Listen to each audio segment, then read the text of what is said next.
Et aujourd'hui, une nouvelle encourageante, une tendance que l'on observe dans les écoles publiques anglophones de la grande région de Montréal. La commission scolaire English Montreal, par exemple, mise sur les classes bilingues et d'immersion en français pour attirer et surtout garder leurs élèves anglophones qui sont attirés par l'apprentissage du français. Hugues Poulain. Sherry et Heather Endelman, deux jeunes anglophones de Notre-Dame-de-Grâce à Montréal, quittent leur domicile ce matin.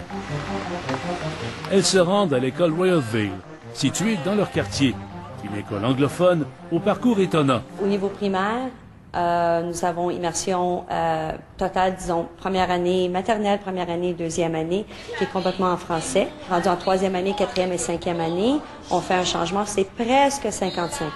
À partir du secondaire 1, secondaire 2, secondaire 3, on pourrait décrire ça plutôt comme un 80-20%, où ce que 80% de la majorité des cours est fait en français, 20% en anglais. Rendu au secondaire 4 et secondaire 5, là, c'est un petit peu plus encore comme la formule moitié-moitié. À la commission scolaire English Montréal, 80% des élèves au niveau primaire suivent un programme d'immersion ou bilingue. Au secondaire, c'est 50%. J'ai content que mes parents m'ont mis dans les écoles d'immersion parce que je voulais apprendre une deuxième langue. Et je pense que le français est le plus important. Le programme d'immersion en français est même devenu un outil de marketing. À la commission scolaire English Montréal, le français fait toute la différence.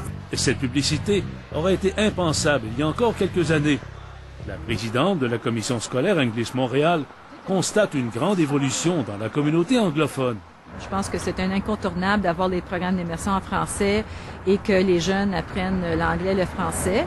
La province dans laquelle on est, mais je pense que plus que ça, les parents vont souvent vous dire, c'est que pour nos parents, c'est des parents trilingues et pour eux autres, les langues, c'est une richesse qu'on donne. Ça n'a rien à faire avec une politique, ça n'a rien à faire avec autre que donner une richesse. La mère de Sherry et Heather est convaincue d'avoir fait le bon choix pour ses filles. Je veux qu'ils aient le choix de rester au Québec ou s'ils veulent. Si elles ne parlent pas le français, c'est pas possible de rester à Québec parce que c'est pas possible de trouver un emploi. Les écoles publiques anglophones ont 22 000 élèves actuellement.